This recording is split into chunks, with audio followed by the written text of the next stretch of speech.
Nejen. Sebentar, ini tanggung, udah mau selesai.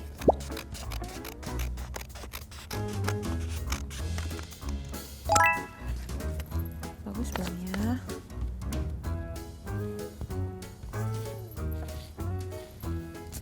Belum. Tunggu ya, dikit lagi nih. Set. Sekarang pasti bagus. Sebelum kita buka, aku sapa dulu deh kalian. Shalom agent Superbook semuanya. Kembali lagi bersama Detektif Nanda di Superbook Kids Club. Nih, coba bagus nggak ya hati yang detektif buat? Bagus. Gimana? Bagus nggak nih detektif udah buat 2? Kalian tahu nggak sih kenapa detektif buat hati-hati ini? Karena hari ini kita akan bahas teladan yang bisa kita lakukan sebagai anak Tuhan, yaitu kasih. K-A-S-I-H. Nah, hari ini kita akan mencari tahu teladan kasih apa yang bisa kita lakukan ya. Semuanya siap untuk berpetualang hari ini? Oke, tapi sebelumnya supaya kita bisa ingat terus untuk menjadi teladan, kita hafalkan dulu ayatnya ya. Semuanya masih hafal nggak? Ayo. Ya udah, kalau gitu kita berdiri sama-sama dan kita ucapkan ayatnya. Ayo kita berdiri. Oke, ayatnya dari 1 Timotius 4 ayat 12. Jangan seorang pun menganggap engkau rendah karena engkau muda. Jadilah teladan bagi orang-orang percaya dalam perkataanmu, dalam tingkah lakumu, dalam kasihmu, dalam kesetiaanmu, dan dalam kesucianmu. Oke, kalau gitu ayo kita mencari clue-nya. Ada di mana clue-nya? Ada di sini. Bukan di sini. Oh iya. 1, 2, 3. Seperti makanan, tapi makanan apa ya? Yaudahlah, kita cari dulu yang lain. Di bawah kanan. Oh, wow. Terima kasih loh. 1, 2, 3. Tulisan apa ini? Ya udahlah, kita cari dulu yang terakhir ya. Di mana? Di atas.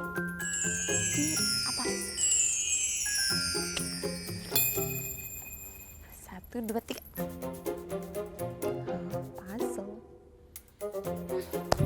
Kita udah ketemu 3 clue, tapi kita nggak tahu artinya apa. Saatnya kita mencari jawaban. Oke, semuanya siap untuk berpetualang hari ini? Kurang semangat, siap? Oke, ayo kita berangkat.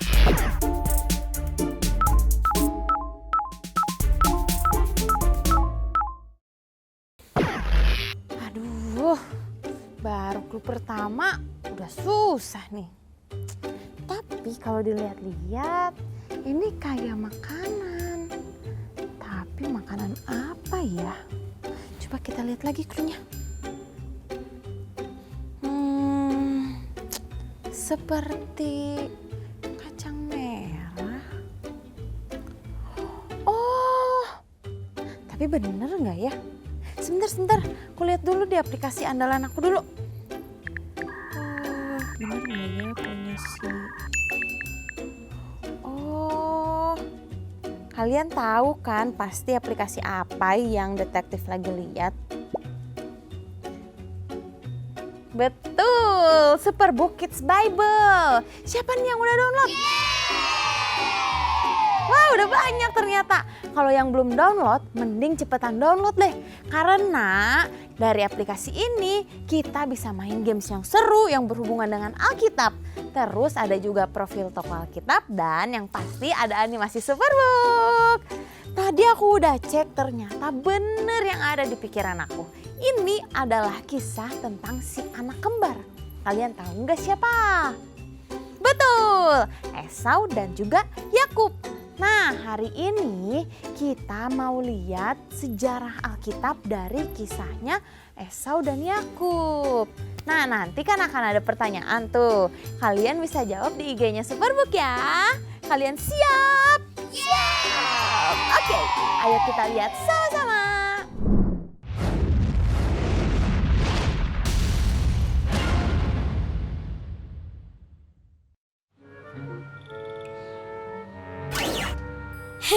Halo teman-teman.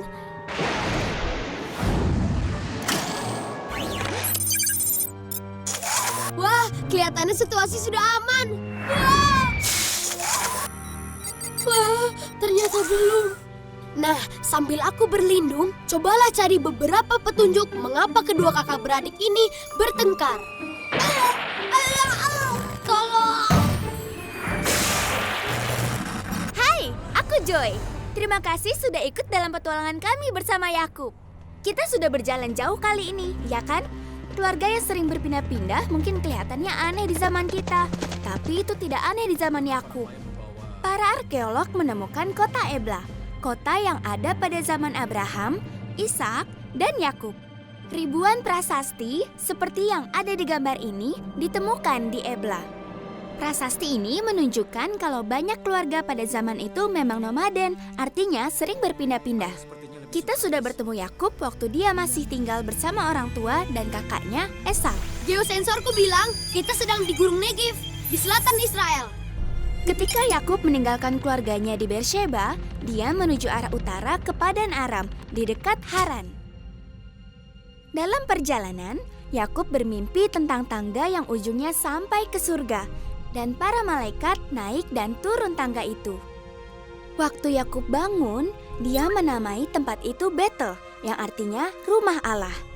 Untuk menandai tempat itu, Yakub membuat sebuah tugu batu, mirip dengan gambar tugu ini. Geosensorku bilang kita lagi ada di Haran. Lokasi kota Haran berada di Turki masa kini. Kota ini berada di jalur perdagangan utama dan area yang berkembang. Abraham pernah tinggal di sini. Ishak dan Yakub bertemu dengan istri mereka di sini. Selama 20 tahun, Yakub tinggal dengan pamannya Laban. Ketika Yakub mau pindah dari tempat itu, Allah kembali berbicara padanya melalui mimpi. Tadi malam, Tuhan datang dalam mimpiku. Ia bilang, Yakub, sekarang juga kembalilah ke tanah nenek moyangmu, dan aku akan memberkatimu. Dalam perjalanannya menemui Esau, Yakub berhenti selama 1 malam di dekat sungai Jabok. Disinilah Yakub pernah bertemu dengan Allah. Joy, itu Tuhan. Yakub bergulat dengan Tuhan. Di tempat inilah Allah mengganti nama Yakub menjadi Israel. Yakub mempunyai 12 anak yang menjadi 12 suku Israel. Yakub hidup berpindah-pindah seumur hidupnya dan berakhir di Mesir. Sebelum meninggal, Yakub berpesan agar dia dikuburkan dengan ayahnya, Ishak, dan kakeknya Abraham di tanah perjanjian Kanaan. Gereja yang indah ini dibangun tepat di atas gua tempat mereka dikuburkan. Kemanapun Yakub pergi, satu hal yang pasti, Allah selalu menyertainya. Sambil aku memperbaiki geosensorku, coba kalian cari jawaban yang tepat untuk pertanyaan ini ya. Apa artinya mempunyai hak kesulungan? A. Kamu anak pertama. B. Kamu mendapat warisan 2 kali lipat. C. Kamu akan memimpin keluargamu nantinya. Atau D. Semua jawaban benar. Jawaban yang benar adalah D. Semua jawaban benar. Apa itu hak kesulungan? Masa kamu nggak tahu apa itu hak sulung? Anak sulung selalu mewarisi 2 kali lipat lebih banyak dan akan berkuasa atas keluarga. Saat Esau menjual hak kesulungannya untuk semangkuk sup, ia sudah memberi warisannya kepada Yakub. Esau menukarkan semua uang dan posisi terhormatnya di keluarga hanya dengan makanan. Arti nama Israel adalah A. Hidup di tenda. B. Pembuat sup yang lezat. C. Anak kedua. Atau D. Bergumul dengan Allah. Jawaban yang benar adalah D. Bergumul dengan Allah. Yakub tidak pernah menyerah. Dia bergumul dengan manusia dan Allah dan dia menang. Lalu Allah mengganti nama Yakub menjadi Israel. yang artinya bergumul dengan Allah dan Pangeran Allah. Untuk pertama kalinya dalam sejarah, nama Israel diperkenalkan. Hak kesulungan adalah bagian yang sangat penting di budaya zaman itu. Menurut sistem keluarga patriarki, anak pertama akan menjaga keluarga sebagai kepala keluarga. Ishak adalah kepala keluarga. Ketika dia meninggal, peran itu digantikan oleh anak laki-laki pertamanya. Walau lahirnya beda beberapa menit, Esau lah yang pertama. Yakub juga anak yang hebat, tapi Esau yang dapat hak sulung. Pada awal abad ke-20, para arkeolog berhasil menemukan kota Nuzi, kota kuno di Irak masa kini. Kota ini sudah ada semenjak masa patriarki pada zaman Kekaisaran Asyur. Ribuan prasasti ditemukan di sana, menjelaskan kebiasaan yang banyak dilakukan pada zaman Ishak.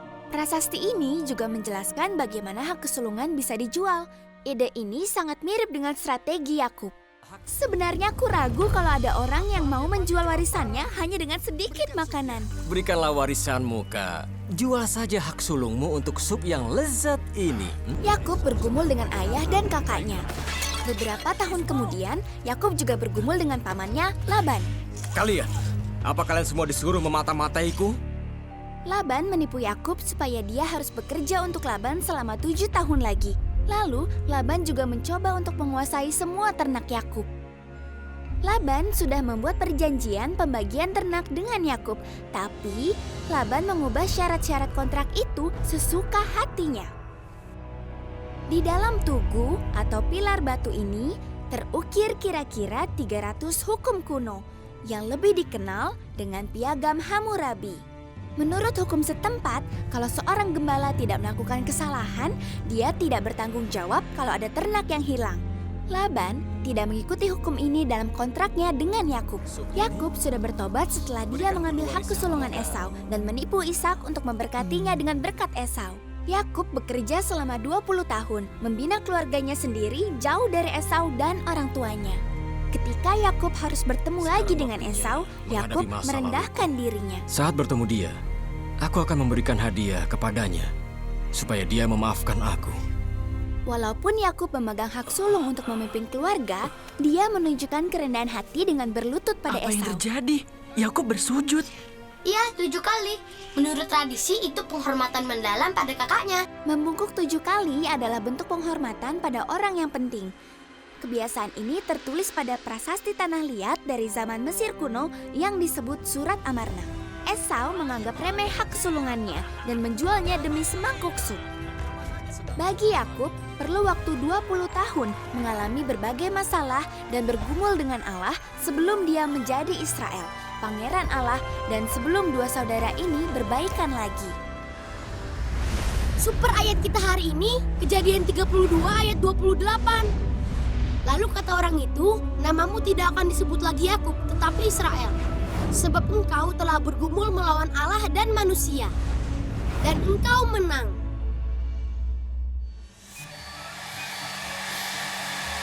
Hah, akhirnya. Cukup dulu untuk hari ini ya. Pertanyaan buat kamu, kalau nanti ada kesempatan, maukah kamu memilih untuk memaafkan? Aku Gizmo. Dah. Tahan.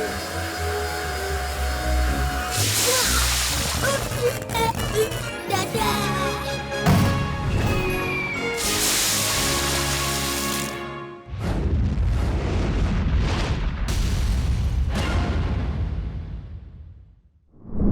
Kisah mereka dimulai ketika Esau ditipu sama Yakub.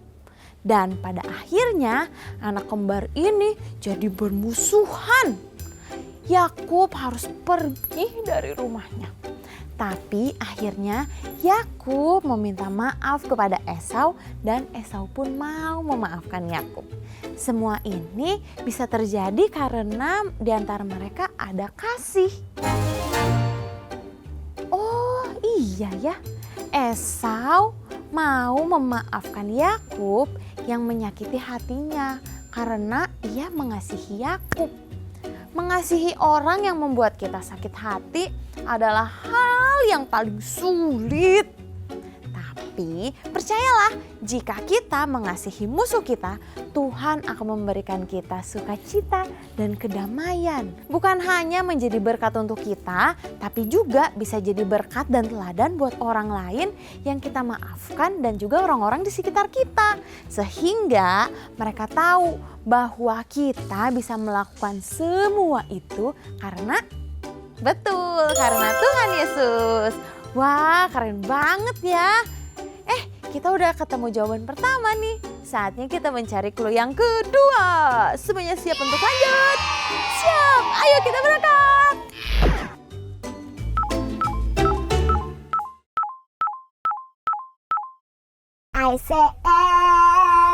ICL-O, L-O-V, L-O-V-E. Everybody needs the love, cu. Wah, detektif tahu juga lagu itu? Tahu dong. Gizmo, kamu lagi sibuk nggak? Bantuin aku dong. Boleh, aku tidak sibuk kok. Apa yang bisa aku bantu? Jadi aku tuh dapet clue. Ini nih cluenya. Aku nggak ngerti banget. Ini tulisan apa ya? Menurut kamus di mesinku, ini adalah bahasa Ibrani. Dibaca Yahweh. Dalam bahasa Ibrani, Yahweh adalah nama pribadi Allah dalam Alkitab. Nama ini sering diterjemahkan sebagai Tuhan dalam bahasa Indonesia. Dalam kekristenan, nama Yahweh digunakan untuk mengacu kepada Allah sebagai Tuhan yang Maha Kuasa, penuh kasih, dan setia kepada perjanjiannya dengan umat manusia. Hari ini kita mencari tentang menjadi teladan dalam kasih. Terus cluenya tentang Tuhan. Berarti kita harus mengasihi Tuhan. Oh, aku ngerti. Tuhan itu kan adalah pusat dari hidup kita. Dia mengajarkan kita untuk melakukan hal-hal baik yang sesuai sama perintahnya. Jadi kalau kita benar-benar mengasihi Tuhan, kita juga akan melakukan perintah-perintahnya. Nah, dengan begitu hidup kita dilihat oleh orang dan bisa menjadi berkat juga untuk mereka. Oh, gitu maksudnya. Wah, terima kasih ya Gizmo, kamu sudah membantu aku untuk menemukan clue selanjutnya nih. Kalau gitu, aku harus pergi lagi nih karena masih banyak yang harus aku kerjakan. Dadah Gizmo. Sama-sama detektif. Dadah.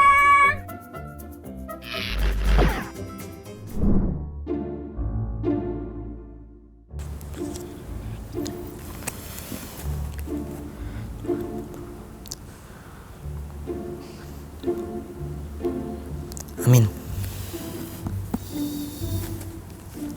Kenapa ya? Setiap kali aku berdoa atau baca Alkitab, rasanya tuh enak banget.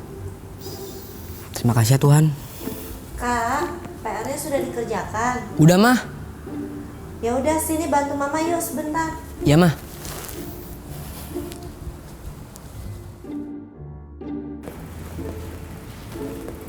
Ntar main ya. Angel kenapa? Angel, kamu kenapa? Ngapain kamu nanya aku? Gak ada yang peduli sama aku. Udah nih, aku punya coklat buat kamu, biar kamu gak sedih lagi. Ini buat aku? Ya, sebenarnya itu semua teman-teman peduli tahu sama kamu. Aku juga peduli sama kamu. Yaudah main lagi yuk. Ayo.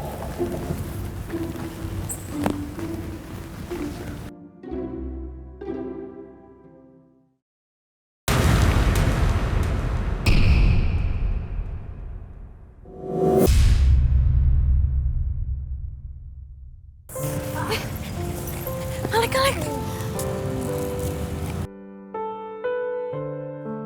Ya, luka semua.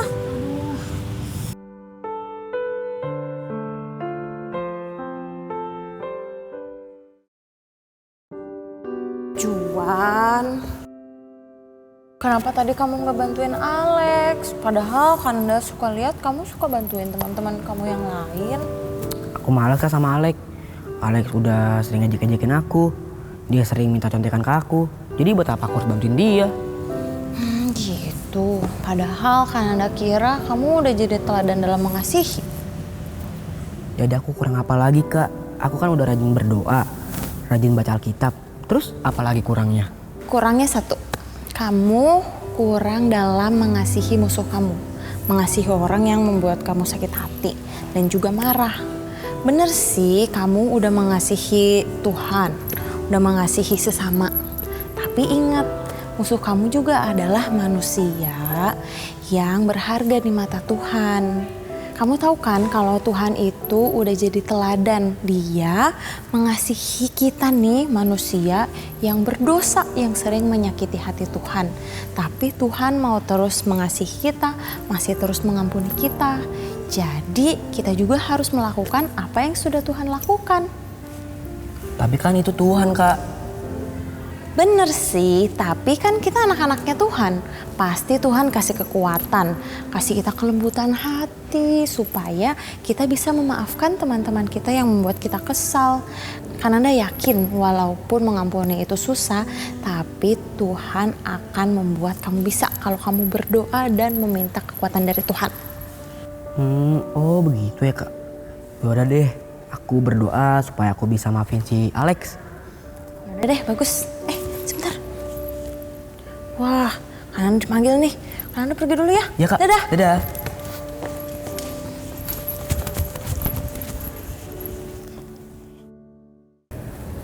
Tuhan, ada si Alex lagi. Tuhan tolong ya, semoga aku bisa maafin si Alex. Amin. Alex, sini deh. Iya, kenapa? Kamu mau kemana? Aku mau ke kelas sih. Oh iya, maaf ya kalau aku suka ngejekin kamu. Soalnya tadi pas aku lihat aku jatuh, kamu langsung pergi. Kamu marah ya sama aku? Maaf ya. Iya Lex, gak apa-apa. Kamu jangan ngulangin lagi ya. Iya, aku janji. Yaudah kita pergi. Ayo.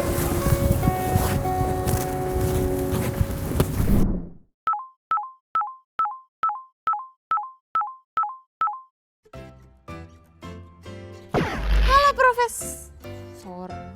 Ah, di mana Profesor? Tulisan apa nih?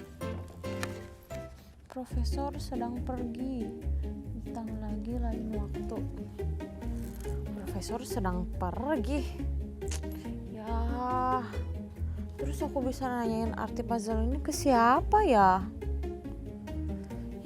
Yaudah deh. Aku langsung ke rumah Kak Hevi aja. Ayo Ejen, kita ke rumah Kak Hevi.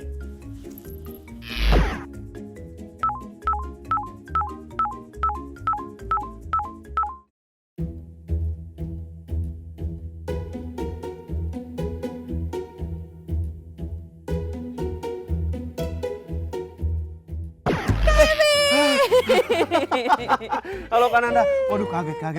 Wah seru banget nih lagi Iya Kananda. susun puzzle ya. Iya bener, tapi kayak bingung nih. Bang, boleh nggak bantuin? Ya boleh dong. Oh, iya, Aku sama-sama suka ya. banget menyusun. Oke. Kita cari. Adik-adik bantuin ya. Kalian pasti mau bantuin kan? Ini mah tuh Gimana ya? gampil. Ini di mana ya? Tapi ini di mana? Oh di sini sini lah pasti. kayaknya. Di sini kayaknya. Bener ya? Nah. Terus ini di mana? Ini T. Oh betul di sini. Nah, ini kayaknya. Oh mangga ini benar. Wah, kalau berdua. Wah, jadi dikit lagi lebih cepet selesai, ya. dikit lagi selesai. Beruntung ada Kananda. Coba kalau nggak ada Kananda, mungkin 3 hari kali baru selesai ya. Aduh, tadi aja udah bingung. Ini di mana? Ini di mana? Mana lagi ini? Tuh kan? Ini aja Kananda bantu aja. Aku kayak masih bingung juga ini di mana ini. Oh ini. Ini di sini berarti. Nah. Pir.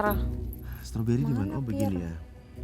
Papaya. Oh ini. Nah. Strawberry. Lah, Kananda kayaknya kurang ya? Lah iya, kurang 1. Astaga. Ya. Waduh. Terus cari nih Kak kurang ya? Hevi. Adik-adik ada nggak lihat yang pasal satunya itu kurang loh? Kurang. Mana ya? Aduh. Gimana ya? Ya jadi Apakah nggak ada bagus di nih. situ? Nggak ada. Mana ya? Coba aku cari ke belakang. Aduh. Kok nggak ada ya? Apa di sini? Oh nggak ada. Jangan-jangan waktu Kak Happy beli ini kayaknya kurang nih. Kak Happy nggak kurang mungkin perhatian. dong. Perhatikan. Harusnya ada. Oh, ini Kak Hevi. Astaga. Berarti waktu Kak Happy jeret buka, Iya, langsung jatuh. lempar 1 ya? Aduh. Nah, tangan dong. Akhirnya Jadi bagus. semuanya. Sebentar deh Kak Iya, Hevi, iya. aku mau lihat dulu ya. Kenapa? Tadi ini yang hilang ini Iya. kayak clue yang aku dapetin. Serius? Oh iya, berarti ini deh yang aku cari. Oke Kananda. Setelah aku pikir-pikir tadi waktu kita cari, ternyata kalau puzzle-nya kurang itu tidak akan jadi sempurna. Iya benar. Benar ya? Ternyata satu puzzle itu sangat penting ya. Betul. Untuk bisa jadi satu Gambar yang utuh. Bener juga ya Kak Hevi.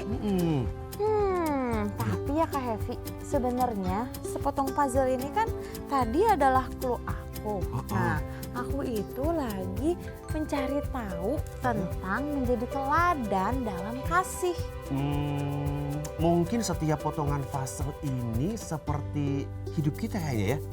Jadi setiap orang itu adalah potongan-potongan yang penting dan hanya dengan saling mengasihi dan bekerja sama kita dapat menciptakan gambar yang indah dan juga utuh. Kita bisa bersatu dan bisa saling melengkapi. Jadi mungkin kita itu harus jadi teladan dengan saling mengasihi sesama Kak Nanda. Oh iya benar-benar. Hari ini aku udah ketemu 3 hal yang bisa kita lakukan untuk menjadi teladan dalam kasih Kak Hevi. Keren, tepuk tangan dong. Jadi Iya. itu yang pertama, kita harus mengasihi Tuhan. Betul. Nah terus kita harus mengasihi yang tadi kata Kak Hevi, sesama Sesama, kita. betul sekali. Dan yang harus kita lakukan juga adalah kita harus mengasihi musuh kita. Gampang gak ya Kananda untuk mengasihi musuh? Tentu sangat sulit. Tapi kan firman Tuhan atau Kananda tadi udah bilang bahwa kita harus mengasihi musuh kita. Betul Kananda. Tapi semua kita bisa lakukan karena kita sudah menerima kasih Tuhan Yesus yang begitu besar dan begitu indah sekali. Wow. Nah seperti lagu yang nanti kita akan nyanyikan nih. Kasih Yesus indah-indah, oh indah. Tahu nggak Kananda? Pasti adik-adik Anda di rumah juga. Happy Kananda, aku tahu lagunya, Ya udah kalau semuanya tahu kita nyanyi bareng-bareng aja. Oke, siap Kananda. Ayo kita nyanyi bersama. Oke. Saatnya kita nyanyi Happy. Siap Kananda. Adik-adik Anda di rumah jangan duduk dong. Ayo sama-sama kita berdiri. Kita berdiri. Yuk.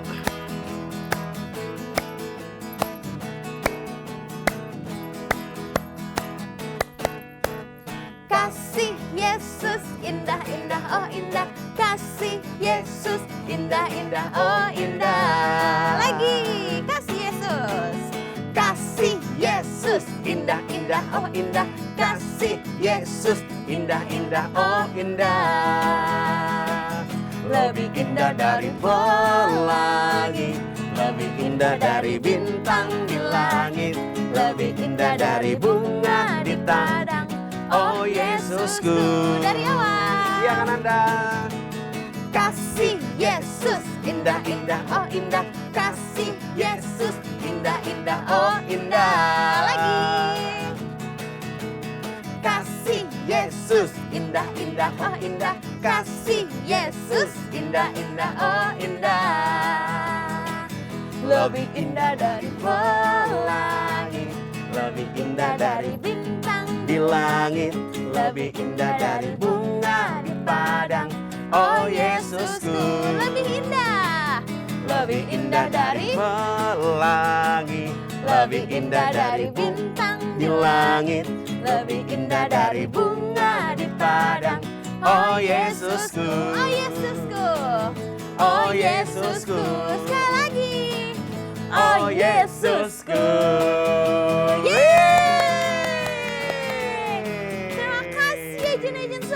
Membantu detektif Nanda untuk menemukan jawaban dari minggu ini. Wah, tepuk tangan dong. Kita juga mau berterima kasih sebanyak-banyaknya untuk papa, mama, dan juga kakak-kakak semua yang terus dengan setia bersama Superbook Indonesia mendukung pemberitaan anak-anak di Indonesia dan menjadi dampak untuk mereka. kami juga mau mengajak untuk papa, mama, dan kakak-kakak yang tergerak hatinya untuk kita sama-sama memuridkan lebih banyak lagi anak-anak di Indonesia. Papa, mama, dan kakak-kakak bisa scan QR Code yang ada di sebelah sini. Supaya semakin banyak anak yang mengenal Tuhan dan percaya kepadanya. Betul Terima sekali kasih. Kananda. Dan juga Kak Happy selalu ingatin dan juga Kananda untuk terus dukung Superbook Indonesia dengan cara follow semua sosial media kita dan jangan lupa juga di subscribe YouTube channel Superbook Indonesia. Jangan lupa juga nih, jangan cuma diam-diam doang ya, kasih tahu dong sama teman-teman juga kan. Ada Superbook Indonesia dong. Kita sama-sama belajar firman Tuhan melalui Superbook Indonesia. Oke, misi kita hari ini selesai. Kalau ada adik-adik yang mau bertanya, kalian bisa langsung aja kirim video kalian ke DM Instagramnya Superbook Indonesia. Oke, kalau gitu Detektif Nanda pamit. Dan juga Kak Happy pamit. Sampai jumpa di petualangan minggu depan. Dadah! Dadah! God bless you!